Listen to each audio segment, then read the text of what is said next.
کچھ کیش اور جویلری کے ساتھ گفٹ کارڈ اور خاکی لفافے پڑے تھے۔ حاشر نے حیرت سے ان سب کو نکالتے قدم صفحے کی جانب بڑھائے، لیکن جیسے جیسے وہ کارڈ اور گفٹ دیکھتے جا رہے تھے ان کی سیاہ آنکھوں میں بے یقینی اتر رہی تھی۔ انہوں نے جلدی سے خاکی لفافہ کھولا جس میں نورے اور دائب کی تصویریں تھیں۔ ان تصویروں کو دیکھ کے تو کوئی بھی بتا دے کہ ان کے بیچ کیا رشتہ تھا۔ حاشر خانزادہ کو لگا ان کے سر پہ حویلی کی چھت آ گری ہو۔ حاشر نے جلدی سے دوسرا لفافہ کھولا تو ان کی روح تک تڑپ اٹھی۔ اس میں پریگنینسی کٹ اور رپورٹ تھی۔ رپورٹ پہ لکھا پازیٹیو دیکھ کے حاشر خانزادہ کی سیاہ آنکھوں کے آنسو بہتے سیاہ بیڑ میں دفن ہونے لگے۔ حاشر نے سر ہاتھوں میں گرا لیا۔ ان کی حویلی میں ان کے ناک کے نیچے اتنا کچھ چلتا رہا اور انہیں خبر تک نہ ہوئی۔ حاشر کو پنچایت میں نورے کا دائب کو دیکھنا یاد آیا تو وہ ایک جھٹکے سے اٹھ کھڑا ہوا۔ ایک پل لگا تھا اسے سمجھنے میں۔ وہ تیز و اشتعال سے پاگل ہوتا دائب کے کمرے کی طرف بڑھا۔ تم اتنا کیسے گر سکتے ہو دائب، کوئی جواب ہے تمہارے پاس؟ کیا بابا سائیں نے تمہاری یہی تربیت کی تھی کہ تم گھر کی عزت پہ ہی نقب لگائے بیٹھے تھے؟ حاشر نے اس کے ویسٹ کو جکڑتے دھاڑتے ہوئے کہا تو دائب نے ایک جھٹکے میں انہیں پیچھے دھکا دیتے ناگواری سے دیکھا۔ آئندہ میرے گریبان پہ ہاتھ مت ڈالیے گا، اور میں نے کوئی نقب نہیں لگایا، وہ اپنی مرضی سے میرے پاس آئی تھی، دائب نے سر جھٹکتے بیزاری سے کہا تو حاشر نے بے یقینی سے اسے دیکھا۔ اپنا گناہ اس معصوم کے سر پہ مت ڈالو دائب۔ حاشر نے اس کی بات پہ غصے سے سرخ چہرہ لیے غراتے کہا، او پلیز لالا چیخنا بند کریں۔ دائب نے اپنے کانوں میں انگلی گھماتے بیزار لہجے میں کہا، اسے کوئی فرق نہیں پڑ رہا تھا، تم ابھی چلو بابا سائیں کے پاس اور انہیں بتاؤ نورے بے قصور تھی، یہ سب تمہارا کیا دھرا ہے۔ حاشر نے اسے دیکھ کے سنجیدگی سے کہا تو دائب نے آئی برو اچکاتے انہیں دیکھا۔ آپ کو کیوں لگتا ہے میں بابا سائیں سے یہ سب کہوں گا؟ میں نے کوئی زور زبردستی تو نہیں کی، وہ خود اپنی مرضی سے میرے کمرے میں میرے ساتھ رات منہ پہ پڑنے والے مکے کی وجہ سے اس کے الفاظ منہ میں ہی رہ گئے تھے۔ زبان سنبھال کے بات کرو، میں گدی سے زبان کھینچ لوں گا تمہاری اگر میری بہن کے بارے میں ایک لفظ بھی غلط کہا تو۔ حاشر نے در پہ کئی وار اس کے چہرے پہ کرتے دھاڑتے ہوئے کہا۔ دائب نے ضبط کھوتے اپنا گھٹنا حاشر خانزادہ کے پیٹ پہ مارتے انہیں پیچھے کیا، لیکن وہ اگلے ہی پل پھر سے اس پہ حاوی ہوا۔ اس کل کی آئی لڑکی کے لیے آپ اپنے بھائی پہ ہاتھ اٹھا رہے ہیں؟ دائب نے حاشر کو صفحے پہ دھکا دیتے منہ پہ جمع ہوتا خون تھوکتے چیختے ہوئے کہا، وہ کل کی آئی لڑکی تمہارے بچے کی ماں بننے والی تھی، اور تم نے اس کے ساتھ کیا کیا؟ اسے پورے گاؤں میں ذلیل کرتے یہاں سے جانے پہ مجبور کر دیا تھا تاکہ تمہارے کالے کارناموں کی خبر کسی کو نہ ہو، لیکن میں ایسا نہیں ہونے دوں گا، میں ابھی تمہاری سچائی سب کے سامنے لاؤں گا۔ حاشر خانزادہ نے سالم اگلتی نگاہوں سے اسے دیکھتے غرا کے کہتے باہر جانا چاہا جب دائب نے ایک جھٹکے میں ان کی گردن میں بازو ڈالتے انہیں بیڈ پہ دھکا دیتے ان پہ بیٹھتے کشن اٹھاتے اس کے منہ پہ رکھتا۔ اس افتاد پہ دروازے میں کھڑی امائرہ کی چیخ بے ساختہ تھی۔ وہ جو شور کی آواز سنتے بوکھلاتی دائب کے کمرے میں آئی تھی۔ ان دونوں بھائیوں کو ایک دوسرے سے لڑتے دیکھ کے ان کے قدم دروازے پہ ہی جم گئے تھے۔ امائرہ خانزادہ کو دیکھ کے دائب کی آنکھیں چمکی۔ وہ اس وقت بلیک فل نائٹ گاؤن میں ملبوس تھی۔ اس کی کمر کے گرد بندھی گاؤن کی ڈوریوں کو دیکھتے دائب کی آنکھیں خمار آلودہ ہوئی۔ اس نے اپنی پوری طاقت سے حاشر کی ٹانگوں کو لاک کرتے کشن پہ گرفت سخت کی۔ چھوڑیں دائب لالا، یہ کیا کر رہے ہیں؟ امائرہ خانزادہ دائب کی نظروں اور اپنے حلیے سے لاپرواہ دائب کو ہٹانے کی کوشش کر رہی تھی، لیکن وہ نازک جان کہاں اس باڈی بلڈر وجود کو ہٹا سکتی تھی۔ حاشر خانزادہ نے اپنی پوری طاقت لگاتے خود کو چھڑانا چاہا، لیکن دائب انہیں پوری طرح قید لیے ہوئے تھے۔ ان کی مزاحمت دم توڑتی جا رہی تھی، سانسیں سینے میں اٹک رہی تھیں۔ ان کے سامنے اپنے 6 سالہ بیٹے کا عکس لہرایا جو ڈٹو ان کی کاپی تھا۔ ان کے کانوں میں ان کی بیوی کی آوازیں گونج رہی تھیں، لیکن ان کا ذہن تاریکی میں جا رہا تھا۔ ان کی سانسیں جو مدھم مدھم چل رہی تھیں وہ ساکن ہوئی تھیں۔ ان کا مزاحمت کرتا وجود پر انہیں ساکت ہوا تھا۔ آئی ایم سوری لالا، لیکن دائب خانزادہ کو ہارنا پسند نہیں ہے۔ حاشر کے بے جان وجود کو دیکھتے دائب نے کشن ہٹاتے حاشر کے بے جان وجود کو دیکھتے دائب نے کشن ہٹاتے ان کے کان میں سرگوشی کرتے کہا۔ امائرہ پٹی پٹی آنکھوں سے حاشر کی کھلی ساکت آنکھوں کو دیکھ رہی تھی، زندگی سے بھرپور، ہنستی مسکراتی سیاہ آنکھیں ساکت بے جان ہو چکی تھی۔ حاشر خانزادہ کی ذات ماضی کا قصہ بن چکی تھی۔ دائب نے ان کی کھلی آنکھوں کو بند کرتے چمکتی آنکھوں سے امائرہ خانزادہ کو دیکھا جو اسٹل کڑی حاشر کے بے جان وجود کو دیکھ رہی تھی۔ دائب نے اٹھتے دروازہ لاک کرتے امائرہ کو اپنے حصار میں لیا تو وہ چیختی ہوش میں آئی، یہ کیا کیا تم نے ذلیل انسان، اپنے بھائی کو قتل کر دیا، چھوڑو مجھے، امائرہ نے مزاحمت کرتے چیختے ہوئے کہا تو دائب قہقہے لگا گیا۔ امائرہ کو گود میں اٹھاتے بیڈ پہ پھینکا تو ان کی روح فنا ہوئی۔ دائب دور رہو مجھ سے۔ مقابل کے آنکھوں میں نظر آتی حوث دیکھ کے عمائرہ کا پورا وجود کب کب آ گیا۔ 22 سائیں دور دور بہت رہ لیا، ذرا پاس پاس تو آئیں۔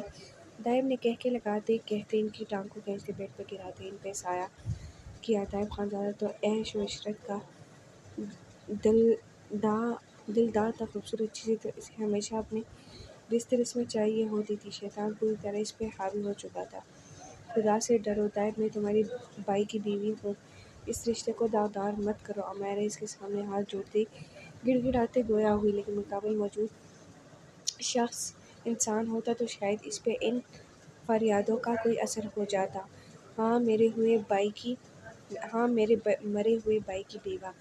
دائب نے حاشر خانزادہ کے بے جان وجود کو بیڈ سے گراتے کہکے لگا کے کہتے عمائرہ کے گاؤن کی ڈوری کھینچتے جھجکتے ان کی چیخوں کو حلق میں گونج دیا۔ یہ منظر دیکھتے پریام نے لیپ ٹاپ اٹھاتے سامنے دیوار پہ دے مارا۔ اس کا پورا وجود کانپ رہا تھا، جبکہ عمائرہ خانزادہ ابیچیوں سے رو رہی تھی۔ دائب نے ان کے شوہر کو مارنے کے ساتھ ساتھ ان کی عزت کو بھی روندا تھا۔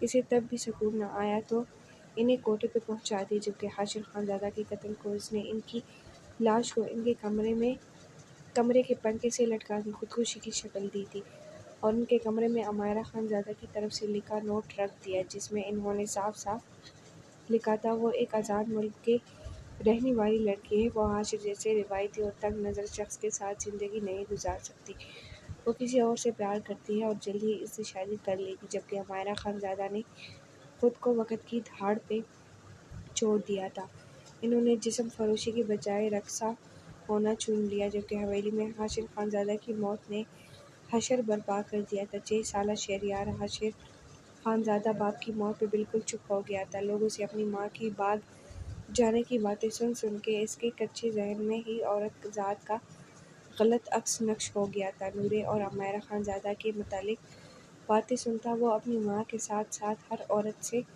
نفرت کرنے لگا تھا۔ پریام نے دونوں گھٹنے سینے سے لگاتے ان کے گرد بازو سختی سے باندھے اپنے کپکپاتے وجود کو قابو کیا۔ اس کی روح تک لرز چکی تھی، دل پھٹنے کو تھا، اس کا ذہن دور کہیں پھر سے بند کمرے میں گم ہو رہا تھا، جہاں وہ شخص بھوکے بھیڑیے کی طرح اس پہ ٹوٹ پڑا تھا۔ یہ آدم کا کون سا روپ تھا جو وہ دیکھ رہی تھی؟ کیا دائب خانزادہ انسان تھا؟ نہیں، انسان ایسے ہوتے ہیں کیا؟ وہ تو گدھوں سے بھی بدتر تھا، وہ تو پھر مردار کھاتے تھے، لیکن دائب خانزادہ تو زندہ لوگوں کو نوچتا تھا، ان کی روحوں کو نگلتا تھا۔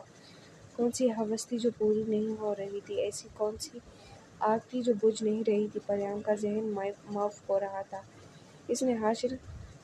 اس نے صرف حاشر خانزادہ کو نہیں مارا تھا، اس نے میرے پیٹ میں پل رہے میرے 2 ماہ کے بچے کو بھی مار ڈالا تھا، جو ابھی تک اس دنیا میں آیا بھی نہیں تھا۔ عمائرہ خانزادہ نے ہچکیوں کے درمیان کہتے پریام کے کانوں میں سور پھونکا تھا، اس کی آنکھیں حیرت کی زیادتی سے پھٹ پڑی تھیں، وہ کچھ بولنے کے قابل نہیں رہی تھی، اس کا سانس پوری طرح بند ہوا تھا، وہ لڑکھڑاتے ہوئے صوفے سے گری تھی۔ عمائرہ نے جلدی سے اسے تھاما جو گہرے گہرے سانس لیتی اپنا سینہ مسل رہی تھی۔ پریام نے نفی میں سر ہلاتے ٹیبل پہ ہاتھ مارتے اپنا بیگ قریب کیا، لیکن انہیلر نہ ملنے پہ وہ لڑکھڑاتے قدموں سے کھڑکی کی جانب بڑھی، پردے ہٹاتے کھلی فضا میں گہرے گہرے سانس لیتی وہ اپنے بگڑے تنفس کو درست کرنے لگی۔ عمائرہ نم آنکھوں سے اس کی پشت کو دیکھ رہی تھی، انہیں اس لڑکی پہ حیرت ہو رہی تھی جسے ان پہ ہوئے ظلم پہ ان سے زیادہ خود کو تکلیف ہو رہی تھی، وہ جس طرح کانپتی ہوئی سانسوں کو ترس رہی تھی۔ عمائرہ خانزادہ کا دل تڑپا۔ پریام ملک کا وعدہ ہے آپ سے، دائب خانزادہ کو ایسی سزا دوں گی کہ اس کی روح تک کانپ جائے گی، اس کے اندر لگی ہوس کی آگ کو اتنی اچھی طرح ٹھنڈا کروں گی کہ دوبارہ کبھی اس میں ہوس کی آگ نہیں بھڑکے گی۔ اسے شوق ہے نا زندہ وجودوں کو نوچنے کا، اس کے وجود پہ ایسا ستم ڈھاؤں گی کہ وہ دوبارہ کسی کو نوچنے کے قابل نہیں رہے گا۔ نورِ یسار کو تو اس نے کچھ لوگوں میں ذلیل کیا تھا، میں نے اسے پورے اسلام آباد کیا پوری دنیا میں ذلیل نہ کیا تو میرا نام بھی پریام ملک نہیں۔ میں بہت شوق ہے نا اسے شکار کرنے کا، اس دفعہ شکاری میں بنوں گی اور دائب خانزادہ کا ایسا شکار کروں گی کہ اس کے ٹکڑے چھیل پوؤں تک کو نہیں ملیں گے۔ اپنی سانسیں بحال کرتے وہ سرد لہجے میں پنکھا رہی تھی۔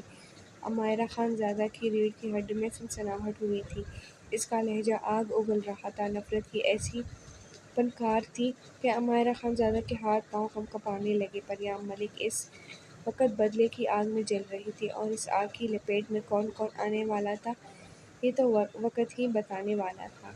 یس چیف، پریام جو عمائرہ خانزادہ کے جانے کے بعد گہری سوچ میں گم تھی، موبائل کی رنگ ٹون سنتے گہری سانس خارج کی۔ کال پک کرتے موبائل اسپیکر پہ ڈالا۔ Are you okay? پریام کی مدھم آواز سنتے مقابل کو تشویش نے گھیرا تو فکر مندی سے استفسار کیا۔ I am fine chief, how are you? Why did you call me? Priyam نے خود کو ریلیکس کرکے ازلی سنجیدہ لہجے میں استفسار کیا جو کام کے وقت اس کی ذات کا خاصہ ہوتا تھا۔ Everything is fine, colonel Abbad wants to talk to you about Mazhar Shah. Meeting room میں بیٹھے ہیزل آنکھوں والے نوجوان نے اپنے سامنے بیٹھے کرنل عباد کے سرخ چہرے کو دیکھ کے سنجیدگی سے کہا۔ اس کی بات پہ پریام نے اپنی آنکھیں گھمائیں۔ اب اسے ہٹلر کی چک چک سننی پڑے گی۔ پریام نے خوف سے سوچا۔ ایک نظر اپنے ہولیا اور زمین پہ پڑے ٹوٹے ہوئے لیپ ٹاپ کو دیکھ کر پریام نے نچلا لب دانتوں تلے دبایا۔ Call you within 5 minutes, سنجیدگی سے کہتے پریام نے کال کٹ کر دی تو چیف نے سر جھٹکتے کرسی کی پشت سے ٹیک لگائی۔ کرنل عباد نے جب سے مظہر شاہ کی لاش کے ٹکڑے دیکھے تھے وہ آگ بگولا ہوئے پڑے تھے۔ ان کا بس نہیں چل رہا تھا وہ پریام کا کچھ کر دیتے۔ پتہ نہیں اس نے انفارمیشن دی بھی تھی یا نہیں۔ یہی بات اس کے اشتعال کو مزید ہوا دے رہی تھی۔ جبکہ چیف اور باقی کے ٹیم ممبرز ریلیکس انداز میں بیٹھے تھے، پریام نے بالوں کا رف سے جوڑا بناتے قدم اپنے کمرے کی جانب بڑھائے۔ ہاتھ منہ دھوتے اس نے وارڈروب سے کپڑے نکالتے جلدی سے چینج کیے۔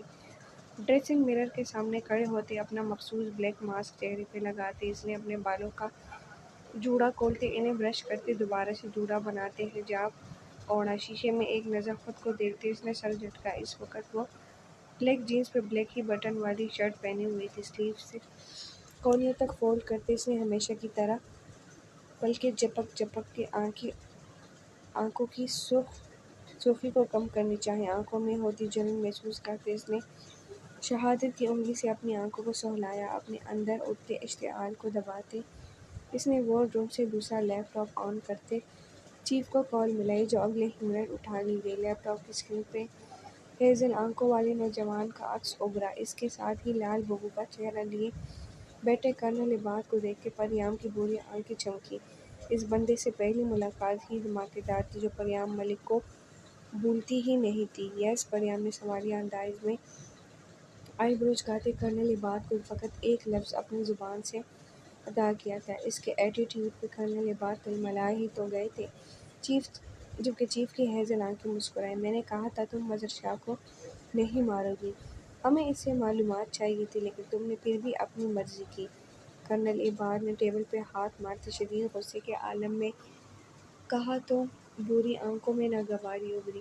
چیخیں مت، میں کوئی آپ کے انڈر کام کرتے آپ کے سولجرز جیسی نہیں ہوں جو آپ مجھ سے اس انداز میں بات کریں گے اور میں لب بینچ سے سنتی رہوں گی۔ اپنا لہجہ درست کریں، یہ لہجہ بالکل برداشت نہیں کروں گی میں، پریام نے سنجیدگی سے کہتے سر جھٹکا۔ لہجے میں اسپاٹ جبکہ انداز سخت تھا لیکن ٹون سے اس کے لہجے میں بدتمیزی کا عنصر تھا جس پہ چیف اور ٹیم ممبرز کے ہونٹوں پہ مدھم سی مسکراہٹ رنگی۔